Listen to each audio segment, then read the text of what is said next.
تحصیلي رستم اساړه ډیره کې د عوامي نېشنل پارټۍ لخوا د یو شمولیتي غونډې تابیا شوې وه چې پکې ګڼ شمېر کسان د مختلفو پارټیانو نه مستفي شول او په ANP کې یې شمولیت اختیار کړو.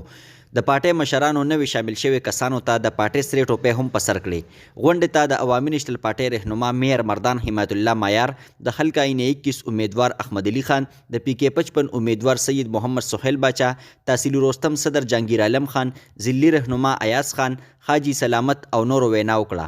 میر مردان حمایت الله مایار وویل چې ولس د خپل قیمتي ووټ د عوامي نېشنل پارټۍ په حق کې استعمال کړي، ځکه چې موږ په خپل دورې حکومت کې صوبې له نوم ګټلې پښتنو له مو شناخت ورکړې، یونیورسټۍ، کالجونه، سکولونه، روډونو جوړولو سره دغه شان نور یو شمېر کارونه کړي دي. دوی وویل که چېرې دا ځل موږ په اقتدار کې رالو نو موږ به ولس ته تعلیم، صحت، روزګار سره سره په ګرانۍ هم کابو مومو. دې زیاته کړه چې زموږ په صوبه کې هر قسم وسایل موجود دي، خو مزې پرې پنجاب خلک کوي. که دا ځل په اقتدار کې رالو نو موږ به صوبې له خپل حق ګټو او د پښتنو د ترقۍ او خوشحالۍ لپاره به هر قسم جنګ ته کلک ولاړ یو. د کیمرا ټیم سره عمر خاکسار، روستم نیوز، مردان.